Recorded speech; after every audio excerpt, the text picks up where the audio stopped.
Hello children, welcome back to our Hindi class. കഴിഞ്ഞ ഹിന്ദി ക്ലാസ്സിൽ നമ്മൾ ബഹാദൂർ ഷാ ജഫർ അദ്ദേഹത്തിന്റെ മകൾ കുൽസും ജമാനി ബീഗത്തിന് എഴുതിയ കത്ത് ബേട്ടി കെ നാം അത് പഠിച്ചു കഴിഞ്ഞു. ഇനി നമ്മൾ ആ ചാപ്റ്ററിൽ നിന്നുള്ള ക്വസ്റ്റ്യൻ ആൻസേഴ്സ് ആണ് ഡിസ്കസ് ചെയ്യാൻ പോകുന്നത്. ടെക്സ്റ്റൽ ക്വസ്റ്റ്യൻസ് ആണ്, വളരെ ഇമ്പോർട്ടൻ്റ് ആയിട്ടുള്ള ക്വസ്റ്റ്യൻസ് ആണ്. നിങ്ങൾ അത് ശ്രദ്ധിച്ച് കേൾക്കുക, മനസ്സിലാക്കുക. നിങ്ങൾക്ക് മനസ്സിലാകുന്ന ഭാഷയിൽ വളരെ സിമ്പിളായിട്ടുള്ള ഹിന്ദിയിലാണ് ആൻസേഴ്സ് പ്രിപ്പയർ ചെയ്തിരിക്കുന്നത്. അതുപോലെ തന്നെ മലയാളത്തിൽ എക്സ്പ്ലെയിനും ചെയ്തിട്ടുണ്ട്. അപ്പം ശ്രദ്ധിച്ച് കേൾക്കുക, മനസ്സിലാക്കുക. ഈ നോട്ട്സ് എല്ലാം നിങ്ങളുടെ നോട്ട്ബുക്കിലേക്ക് എഴുതിയെടുക്കുക, പഠിക്കുക. ഓക്കെ, അപ്പം ക്വസ്റ്റ്യൻസ് നോക്കാം.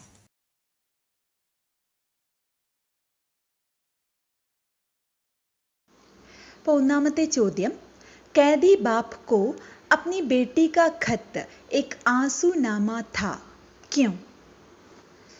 ജയിലിൽ കഴിയുന്ന അച്ഛന് മകളുടെ കത്ത് ഒരു കണ്ണീർ കഥയായിട്ടാണ് തോന്നിയത്.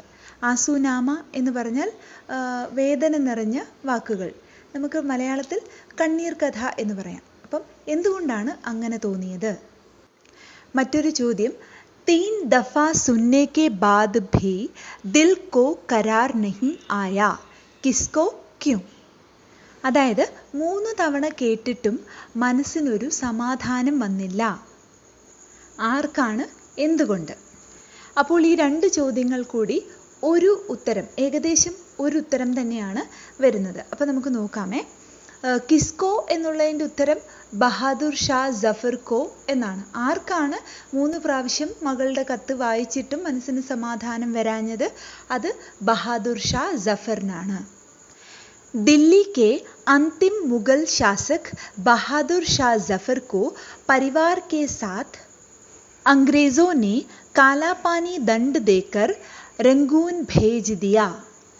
ഡൽഹിയിലെ അവസാനത്തെ മുഗൾ ചക്രവർത്തിയായ ബഹാദൂർ ഷാ ജഫറിനെ കുടുംബസമേതം ഇംഗ്ലീഷുകാർ കാലാപാനി ദണ്ഡ് എന്ന് വെച്ചാൽ നാടുകടത്തൽ ശിക്ഷ കൊടുത്ത് റംഗൂണിലേക്ക് പറഞ്ഞു വിട്ടു.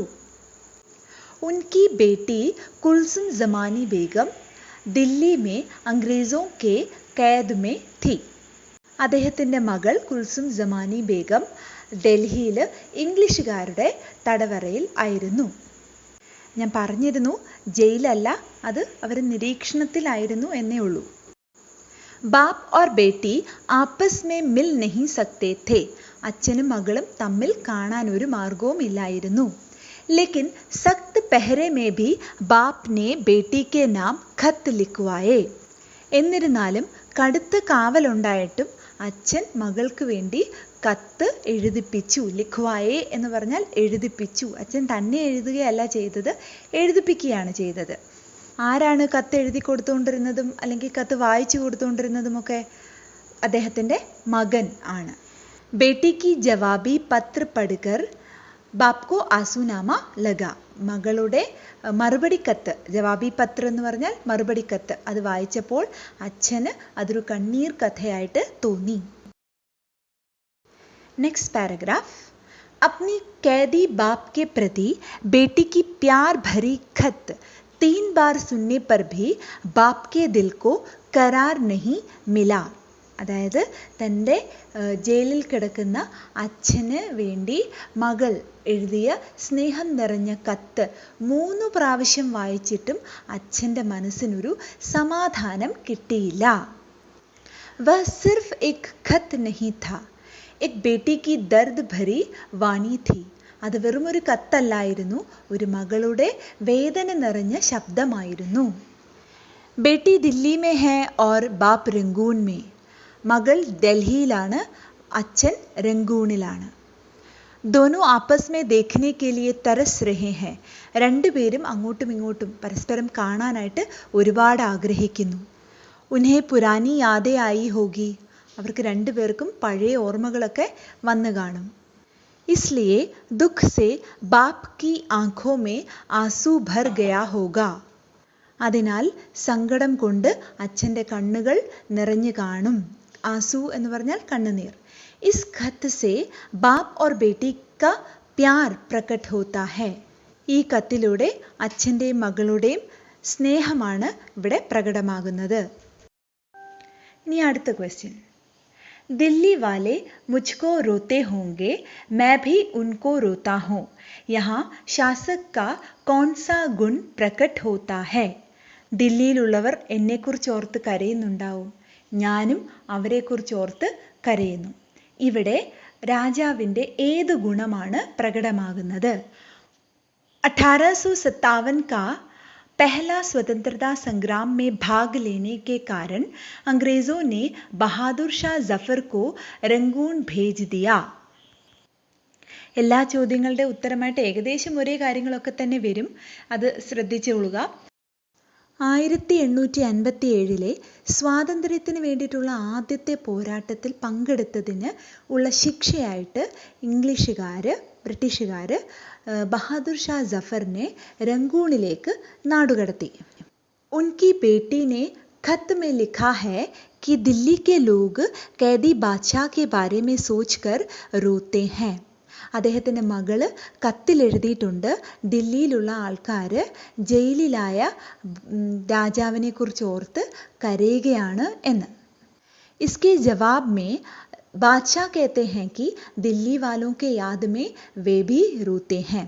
ഇതിന് മറുപടിയായിട്ട് രാജാവ് പറയുന്നു, ദില്ലിയിലുള്ളവരെ കുറിച്ച് ഓർത്ത് അദ്ദേഹവും കരയാറുണ്ട് എന്ന്. स्वतंत्रता की पहली लड़ाई में बहुत से लोग अपनी जान कुर्बान दी है. സ്വാതന്ത്ര്യത്തിന് വേണ്ടിയിട്ടുള്ള ആദ്യത്തെ പോരാട്ടത്തിൽ ഒരുപാട് ആൾക്കാർ അവരുടെ ജീവൻ ബലിയർപ്പിച്ചു.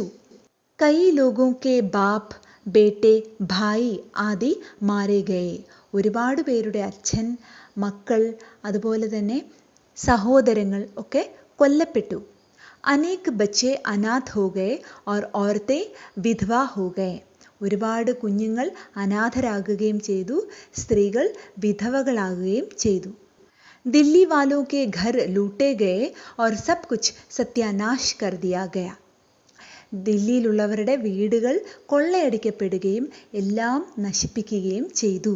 രംഗൂണിലേക്ക് നാടുകടത്തപ്പെട്ട ജഫറിന് സ്വന്തം ദേശത്തിന് വേണ്ടിയോ നാട്ടുകാർക്ക് വേണ്ടിയോ ഒന്നും തന്നെ ചെയ്യാൻ കഴിഞ്ഞില്ല. यहाँ शासक का अपने देशवासियों के प्रति प्रेम का गुण प्रकट है. ഇവിടെ രാജാവിന് തൻ്റെ പ്രജകളോടുള്ള സ്നേഹം ആണ് പ്രകടമാകുന്നത്. വേ പ്രജാ കാ കല്യാൺ ചാത്തെ ഹേ. അദ്ദേഹം പ്രജകളുടെ നന്മ ആണ് ആഗ്രഹിക്കുന്നത്. ലേക്കിൻ ബേചാര ജഫർ അബ് നിസ്സഹായ ഹേ. പാവം പിടിച്ച ജഫർ ഇപ്പോൾ നിസ്സഹായനാണ്. അപ്പം ഈ ചോദ്യത്തിൻ്റെ ഉത്തരം നന്നായിട്ട് പഠിച്ചു വെക്കുക, ഈ സെൻറ്റൻസുകളൊക്കെ ഓർത്തു വെക്കുക. ഇനി നമുക്കെടുത്ത് പ്രയോഗിക്കേണ്ടതാണ്. ഇനിയൊരു ഡയറിയാണ്, നമ്മുടെ പുസ്തകത്തിൽ തന്നെയുള്ള ക്വസ്റ്റ്യൻ ആണ്. ബഹാദൂർ ഷാ ജഫർ അന്നത്തെ ദിവസം മകളുടെ കത്ത് വായിച്ച് വിഷമിച്ച അതിന് മറുപടി കത്തൊക്കെ എഴുതിയതിന് ശേഷം അന്ന് രാത്രിയിലിരുന്ന് എഴുതുന്ന ഒരു ഡയറി. അപ്പോൾ ഡയറി എഴുതാൻ ചില രീതികളുണ്ട്. നമ്മൾ ഏത് ആഴ്ചയിലെ ഏത് ദിവസമാണെന്നുള്ളത് എഴുതി വെക്കുക. സോമവാർ എന്ന് പറഞ്ഞാൽ തിങ്കൾ, പിന്നെ ഡേറ്റും കൂടി ഇട്ട് വെക്കുക. ചിലർ സമയം എഴുതാറുണ്ട്, അതൊക്കെ നിങ്ങളുടെ ഇഷ്ടം. എഴുതുവാണെങ്കിൽ നല്ലത്. ഡയറി എഴുതുമ്പോൾ പാസ്റ്റ് ടെൻസിൽ എഴുതണം, കഴിഞ്ഞു പോയ കാര്യമായിട്ട് എഴുതണം. ഓക്കെ. ആജ് മുझे मेरी प्यारी बेटी का खत मिला. ഇന്ന് എനിക്ക് എൻ്റെ പ്രിയപ്പെട്ട മകളുടെ കത്ത് കിട്ടി. വഹ ഖത്ത് നഹീ था. അതൊരു കത്തല്ലായിരുന്നു. മേരി ബിട്ടിയ കി ആസു നാമ ഥാ. എൻ്റെ പ്രിയപ്പെട്ട മകളുടെ കണ്ണുനീർ കഥയായിരുന്നു, വേദന നിറഞ്ഞ വാക്കുകളായിരുന്നു. ഉസ്കി ഏക് ഏക് ശബ്ദ് ആസു സെ ഭരി ഥി. അവളുടെ ഓരോരോ വാക്കുകളിലും കണ്ണുനീര് നിറഞ്ഞതായിരുന്നു. ബിട്ടിയ കി ദർദ് ഭരി വാണി സുൻകർ മേരി ആँखों में भी ആസു ഭർ ഗയി. മകളുടെ വേദന നിറഞ്ഞ വാക്കുകൾ കേട്ട് എൻ്റെ കണ്ണും നിറഞ്ഞുപോയി. ബേട്ടേനെ പഠകർ സുനായ. മകനാണ് വായിച്ച് കേൾപ്പിച്ചത്. 3 ദഫാ സുന്നേ കെ ബാദ് ഭി മേരെ ദിൽ കോ കരാർ നഹി ആയ. 3 പ്രാവശ്യം വായിച്ച് കേട്ടിട്ടും എൻ്റെ മനസ്സിനൊരു സമാധാനം വന്നില്ല. ഈ സെൻറ്റൻസുകളൊക്കെ നമ്മൾ ഉപയോഗിച്ചിട്ടുള്ളതാണ്. അപ്പം നമുക്ക് വീണ്ടും വീണ്ടും എടുത്ത് ഉപയോഗിക്കാൻ എളുപ്പമായിരിക്കും പഠിച്ചു വെച്ചാൽ. പതാ നഹി മേരി ബേട്ടി കി ക്യാ ഹാലത്ത് ഹോഗി. എൻ്റെ മകളുടെ അവസ്ഥ എന്തായിരിക്കും എന്ന് എനിക്ക് അറിഞ്ഞുകൂടാ. ദില്ലി മേ ലാൽ കില ജൈസി സുന്ദർ മെഹൽ മേ കിത്നി ഖുഷി സേ ജീ രഹേ ഥേ ഹം. ഡൽഹിയിൽ റെഡ് ഫോർട്ട് പോലെയുള്ള ആ സുന്ദരമായ കൊട്ടാരത്തിൽ എന്ത് സന്തോഷമായിട്ടാണ് ഞങ്ങൾ ജീവിച്ചത്. അംഗ്രേസോ നെ സബ് കുച്ച് ബർബാദ് കർ ദിയ. ബ്രിട്ടീഷുകാരെല്ലാം നശിപ്പിച്ചു കളഞ്ഞു. ഭഗവാൻ മേരി ബേട്ടി और उसकी പരിവാർ का ഭല करे. ഈശ്വരൻ രക്ഷിക്കട്ടെ എൻ്റെ മകളെയും അവളുടെ കുടുംബത്തെയും. ഈശ്വരൻ നന്മ വരുത്തട്ടെ. बेटी ने कहा है कि दिल्ली वाले मेरे बारे में सोचकर रोते हैं. ഇത് നമ്മൾ കണ്ട സെൻറ്റൻസ് ആണ്. എൻ്റെ മകൾ എന്നോട് പറഞ്ഞിരുന്നു ഡൽഹിയിലുള്ളവർ എന്നെക്കുറിച്ച് ഓർത്ത് കരയുകയാണെന്ന്. मेरे प्यारे देशवासियों के बारे में सोचकर मैं भी हर वक्त रोता हूँ. എൻ്റെ പ്രിയപ്പെട്ട ദേശവാസികളെക്കുറിച്ച് ഓർത്ത്, എൻ്റെ പ്രിയപ്പെട്ട പ്രജകളെക്കുറിച്ച് ഓർത്ത് ഞാനും എപ്പോഴും കരയാറുണ്ട്. कितने लोग मारे गए, कितने बच्चे अनाथ हो गए, कितनी औरतें विधवा हो गई. ഇതും കണ്ട സെൻറ്റൻസ് ആണ്. എത്രയോ ആൾക്കാർ കൊല്ലപ്പെട്ടു, എത്രയോ കുഞ്ഞുങ്ങൾ അനാഥരായി, എത്രയോ സ്ത്രീകൾ വിധവകളായി. मैं यहाँ निसहाय हूँ. ഞാനിവിടെ നിസ്സഹായനാണ്. लेकिन मुझे विश्वास है भारत को जल्दी ही स्वतंत्रता मिलेगी. പക്ഷേ എനിക്ക് ഉറപ്പുണ്ട് ഭാരതത്തിന് എത്രയും പെട്ടെന്ന് ബ്രിട്ടീഷുകാരിൽ നിന്നും സ്വാതന്ത്ര്യം ലഭിക്കും. मेरा यही प्रार्थना है. എൻ്റെ പ്രാർത്ഥന ഇതാണ്. പതാ നഹി തബ് തക് मैं जिंदा रहूँगा या नहीं. അന്ന് വരെ ഞാൻ ജീവിച്ചിരിക്കുകയോ ഇല്ലയോ എന്നൊന്നും എനിക്ക് അറിഞ്ഞുകൂടാ. ഹേ ഭഗവാൻ, മേരാ ജവാബി പത്ര ബേട്ടി തക് പहुँचा देना. എൻ്റെ മറുപടി കത്ത് മകളുടെ അടുത്തേക്ക് എത്തിച്ചേക്കണേ എന്ന് ഈശ്വരനോട് പ്രാർത്ഥിക്കുകയാണ്. ഞാൻ നിങ്ങളോട് പറഞ്ഞു പല സെൻറ്റൻസും ഒരുപോലെയാണ്. അതൊന്ന് ശ്രദ്ധിച്ച് പഠിച്ചു വെച്ചാൽ നമുക്ക് എടുത്ത് പ്രയോഗിക്കാം ഇടയ്ക്കിടയ്ക്ക്. അപ്പോൾ അടുത്ത ക്വസ്റ്റ്യൻ. 3 ദഫ സുന്നേ കെ ബാദ് ഭി ദിൽ കോ കരാർ നഹി ആയാ. 2 സെൻറ്റൻസ് അവർ തന്നിരിക്കുകയാണ്. 3 തവണ കേട്ടിട്ടും മനസ്സിനൊരാശ്വാസം കിട്ടിയില്ല. പിന്നെ അടുത്ത സെൻറ്റൻസ് ദില്ലി വാലെ മുജ്കോ റോത്തെ ഹോങ്കെ മേ ഭി ഉൻകോ റോത്താ ഹൂം.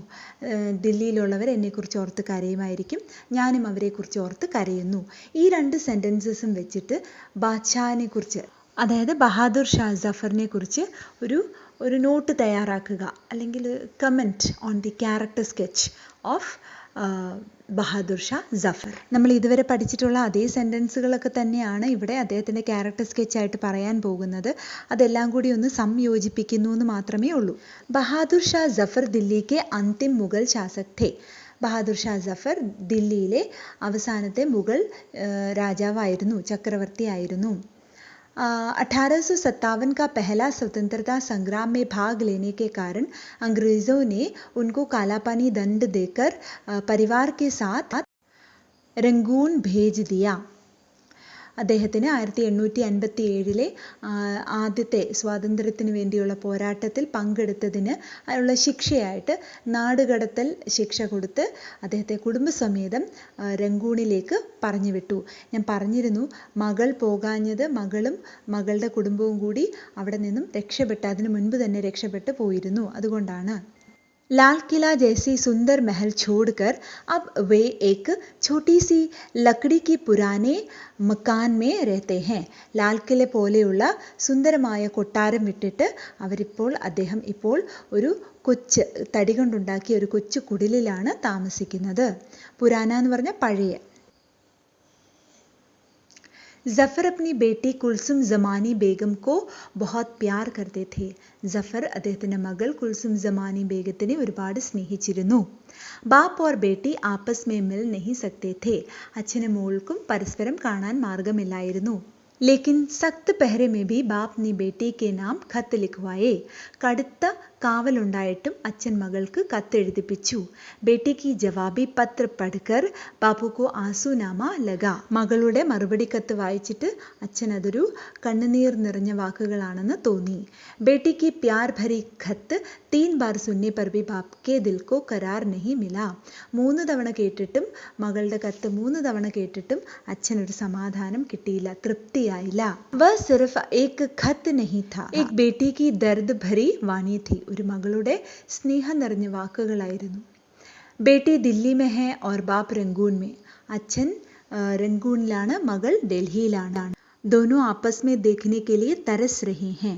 രണ്ടുപേരും പരസ്പരം കാണാനായിട്ട് കൊതിക്കുകയാണ്. അടുത്ത പാരഗ്രാഫ്. ജഫർ ഹമേഷ അപ്നെ ദേശവാസിയോ കി കല്യാൺ ചാഹത്തെ थे.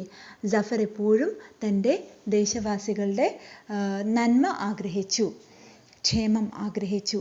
ദേശവാസിയോ കെ ബാരെ മേ സോച്ച്കർ വേ ബഹുത് ദുഃഖി थे.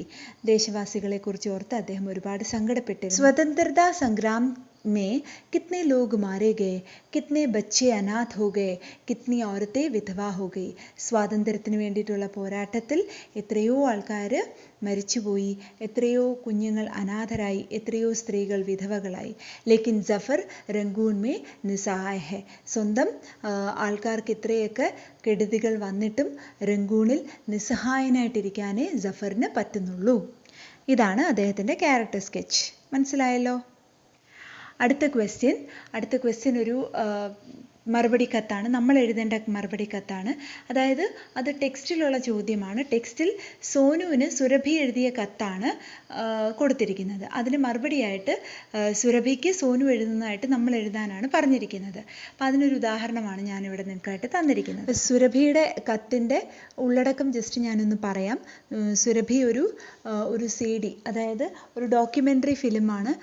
സ്വാതന്ത്ര്യ സേനാനികളുടെ ഒരു ഡോക്യുമെൻ്ററി ഫിലിം കണ്ടു, അതിഷ്ടപ്പെട്ടു. അപ്പം കത്തിനോടൊപ്പം ആ CD-യും കൂടി സോനുവിന് അയച്ചു കൊടുത്തു. പിന്നെ അവൾ 3 വിഷയം പഠിച്ചു കഴിഞ്ഞു എന്ന് പറഞ്ഞു പരീക്ഷയ്ക്ക്. അങ്ങനെയുള്ള കാര്യങ്ങളാണ് അതിനകത്ത് എഴുതിയിരിക്കുന്നത്. അപ്പോൾ അതിന് മറുപടിയായിട്ട് നമ്മൾ സോനു കത്തെഴുതുന്നതായിട്ടാണ് നമ്മൾ എഴുതുന്നത്. അപ്പോൾ കത്തിനൊരു ഫോർമാറ്റൊക്കെ ഉണ്ട്. ഇതുപോലൊക്കെ വേണം കത്തെഴുതാൻ. പ്രിയ സുരഭി, मैं यहाँ कुशल हूँ. ഞാനിവിടെ സുഖമായിട്ടിരിക്കുന്നു. ആശാ കർത്തി ഹൂം കി വഹാ ഭി സബ് കുശൽ ഹെ. ഞാൻ ആഗ്രഹിക്കുകയാണ് അവിടെയും എല്ലാവരും സുഖം എന്ന് കരുതുന്നു. തുമ്ഹാരി ഖത്ത് ഓർ CD മുझे കൽ മിലി. നിന്റെ എഴുത്തും CD-യും ഒക്കെ എനിക്ക് ഇന്നലെയാണ് കിട്ടിയത്. യേ സുൻകർ ബഹുത് ഖുഷി ഹുയി കി തുമ്ഹാരി പഠായി അച്ഛി തരഹ സെ ചൽ രഹി ഹെ. നിന്റെ പഠിത്തമൊക്കെ നന്നായിട്ട് പോകുന്നു എന്നറിഞ്ഞതിൽ ഒരുപാട് സന്തോഷമുണ്ട്. मैंने तो बस 2 विषय ही पूरा किया. ഞാനാണെങ്കിൽ 2 വിഷയമേ പഠിച്ചു കഴിഞ്ഞിട്ടുള്ളൂ. कल रात को ही मैंने परिवार के साथ CD देखा. ഇന്നലെ രാത്രി തന്നെ ഞാൻ കുടുംബത്തോടൊപ്പം ഇരുന്ന് നീ അയച്ചു തന്ന CD കണ്ടു. हम सब को बहुत अच्छा लगा. ഞങ്ങൾക്ക് എല്ലാവർക്കും അതൊരുപാട് ഇഷ്ടപ്പെട്ടു. ദേശ് की स्वतंत्रता के लिए कितने लोग शहीद हो गए थे. നമ്മുടെ രാജ്യത്തിൻ്റെ സ്വാതന്ത്ര്യത്തിന് വേണ്ടിയിട്ട് എത്രയോ പേരാണ് സ്വന്തം ജീവൻ ബലി കഴിച്ചത്. ഫിലിം को देखकर मेरी आंखों में आंसू भर गया. സിനിമ കണ്ടു കഴിഞ്ഞപ്പോൾ എൻ്റെ കണ്ണിൽ കണ്ണുനീർ നിറഞ്ഞു. CD भेजने के लिए धन्यवाद सुरभि. CD അയച്ചതിന് ഒരുപാട് നന്ദി സുരഭി. एक और विषय पढ़कर मैं तुमको लिखती हूँ. ഒരു വിഷയം കൂടി പഠിച്ചിട്ട് ഞാൻ നിനക്ക് കത്തയക്കാം. अपने माता पिता को मेरा प्रणाम कहना. നിൻ്റെ അച്ഛനോടും അമ്മയോടും എൻ്റെ നമസ്കാരം അറിയിക്കുക. തുമ്ഹാരി പ്രിയ സഹേലി സോനു. നിൻ്റെ പ്രിയപ്പെട്ട സഹേലി കൂട്ടുകാരി സോനു. പിന്നെ സ്ഥലം നിങ്ങൾക്ക് ഇഷ്ടമുള്ളത് വെക്കാം. ഇപ്പോൾ പാലക്കാട് വെക്കുന്നെങ്കിൽ പാലക്കാട് തന്നെ വെക്കാം. ഇഷ്ടമുള്ള സ്ഥലം, നിങ്ങളുടെ സ്വന്തം സ്ഥലം അങ്ങ് വെച്ചോളുക. കൂട്ടത്തിൽ ഡേറ്റും വെക്കണം. അപ്പോൾ ഇത്രയൊക്കെയാണ് നമ്മുടെ ടെക്സ്റ്റുവൽ ക്വസ്റ്റ്യൻസ്. നിങ്ങൾക്ക് ഏകദേശം മനസ്സിലായി എന്ന് തോന്നുന്നു. വളരെ എളുപ്പത്തിൽ മനസ്സിലാവുന്ന തരത്തിലാണ് ക്വസ്റ്റ്യൻസിൻ്റെ ആൻസേഴ്സ് പ്രിപ്പയർ ചെയ്തിരിക്കുന്നത്. അപ്പോൾ ഇതെല്ലാവരും നോട്ട്ബുക്കിൽ എഴുതിയെടുക്കണം കേട്ടോ. ഓക്കെ, അപ്പോൾ താങ്ക് യു, ബൈ.